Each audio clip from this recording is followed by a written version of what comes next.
Hello बच्चों, good morning. तो आज हम बिहार बोर्ड का इतिहास की दुनिया चंद्रिका, जो कि चैप्टर नंबर 8 और चैप्टर का नाम गया प्रेस, संस्कृति एवं राष्ट्रीयवाद। ठीक है बाबू, जैसे आप सोशल साइंस भी कर सकते हैं, यानी सोशल साइंस का टोटल 4 भाग होते हैं, उसमें से अभी हम इतिहास की दुनिया चंद्रिका कवर कर रहे हैं। ठीक है बाबू, तो इसमें हम आपको यही कहना चाहते हैं कि आपको चंद्रिका खरीदने की कोई ज़रूरत नहीं है, क्योंकि यहाँ हर एक चैप्टर बाय चैप्टर कवर करके प्ले लिस्ट में डाल दिया गया है, तो आप वहीं से जाके इसे इस्तेमाल कर सकते हैं। ठीक है बाबू, हालांकि इसमें बहुत सारे प्रश्न उठ जाते कि सर हमें चंद्रिका इस्तेमाल करना चाहिए या नहीं करना चाहिए, या फिर ये भी प्रश्न हो जाता है कि या सर हमें चंद्रिका इस्तेमाल करने से घाटा हो सकता है या फिर क्या लाभ हो सकता है।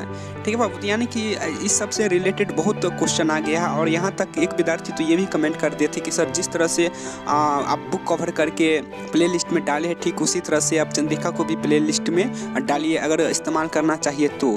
ठीक है बाबू, तो फिर हम लोग माने कि बहुत इसके बारे में सोचे और उसके बाद फिर बताए कि माने कि हम लोग का हमारे पास जितना टीम है सब हम लोग मीटिंग किए, और फिर मीटिंग में माने कि एक तरह से डिसीजन निकाले कि चलो, जब विद्यार्थी लोग इतना जागरूक है और एक तरह से बुझो कि नई आवाज़ उठा रहा है। अरे चंद्रिका के बारे में तुम लोग पूछ रहे हो, मालूम यह कि नई चीज़ है, लेकिन हम बहुत स्टूडेंट को क्या देखते हैं, चंद्रिका के बारे में हमेशा नेगेटिव ही सोच रखता है।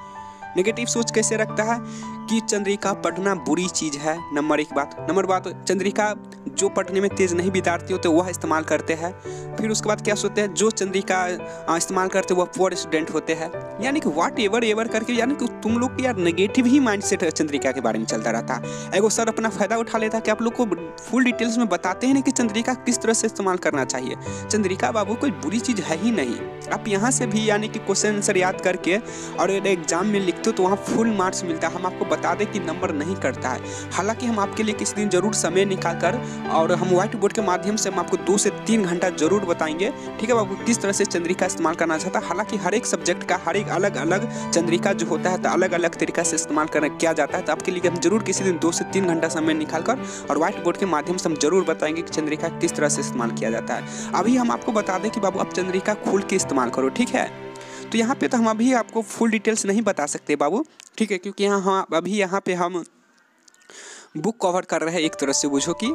ठीक है, तो बुक कवर करने में कितना समय लगता है बाबू? 3 से 4 मिनट लगता है। ठीक है, तो अभी तो हम बात नहीं कर पाएंगे बाबू। ठीक है, लेकिन हम आपको इतना जरूर कहते हैं कि आप यहाँ से फुल डिटेल्स में आप ऑब्जेक्टिव याद करो, फिर क्वेश्चन आंसर याद करो, फिर यहाँ से आप पाठ की मुख्य बातें भी आप पढ़ सकते हो। ठीक है बाबू, तो आप यहाँ से यानी कि आप आराम से याद करके और एग्जाम में लिख सकते हो, वहाँ पर कोई नंबर नहीं कटता है। ठीक है बाबू, और आप किसी के गलत फहमी या कोई भी विद्यार्थी के बहकावे में, या फिर जो यह सबसे प्रचलित है कि माने कि जो चंद्रिका पढ़ने से कमज़ोर छात्र पढ़ते हैं, या फिर जो पढ़ने में जिसको मन नहीं लगता है वही छात्र चंद्रिका पढ़ते हैं, या फिर पुअर स्टूडेंट पढ़ते हैं, बट एवर इसी तरह से जो क्वेश्चन होता है। ठीक है बाबू, तो हम देखो तुमको एक हल्का हिंट्स दे देते हैं। ठीक है, कि तो चंद्रिका कौन इस्तेमाल करता है मालूम है?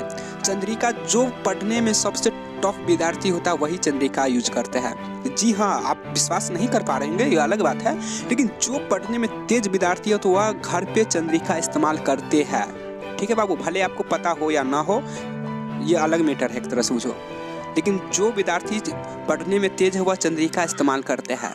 ठीक है बाबू, आई होप अभी लोग तो आप लोग समझ पा रहे होंगे। तो आप बाबू चंद्रिका बिंदास इस्तेमाल करो। ठीक है, और हम आपके लिए किसी दिन जरूर समय निकाल कर पूरे फुल डिटेल्स में बताएंगे कि चंद्रिका किस तरह से इस्तेमाल किया जाता है। ठीक है बाबू, और अभी हम आपको बस यही कहना चाहेंगे कि यह समय आपका गोल्डन समय है बाबू, क्लास 10th। ठीक है, और क्लास 10th का अगर समय आपका बर्बाद हो जाता है तो फिर मालूम ही है कि 12th भी खराब होता है। 12th के बाद जो क्लास आता है उसका भी आगे करते करते, यानी कि आपको यहाँ से देखो, यहाँ से एक तरह से बुझो कि कोई भी मकान बनाते समय जो नींव रखा जाता है, तो ये आपका क्लास 10th नींव है। ठीक है, नींव। ठीक है, जो इससे दीवार आप कह सकते हैं, पिलर। ठीक है, आपका पिलर यही क्लास 10th है। अगर आपका यहाँ समय बर्बाद हो जाता है बाबू, यह आपका गोल्डन समय है। यही गोल्डन समय आपको एक बहुत ऊंचाई लेवल तक ले जाएंगे। ठीक है बाबू, तो चलो अभी हम इतना ही रहने देते हैं बाबू, क्योंकि बुक है तो ज़्यादा देर हम आपसे बातचीत नहीं कर सकते हैं, लेकिन हम आपको इतना ज़रूर विश्वास दिलाते हैं कि हम आपके लिए ज़रूर समय निकाल कर 2 से 3 घंटा और पूरा फुल डिटेल्स में बताएंगे कि चंद्रिका किस तरह से इस्तेमाल करना चाहिए। ठीक है बाबू, तो अभी आप हमें जाने की इजाज़त दीजिए, तो फिर मिलते हैं नेक्स्ट क्लास में। जब तक के लिए जय हिंद, वंदे मातरम, भारत माता की जय।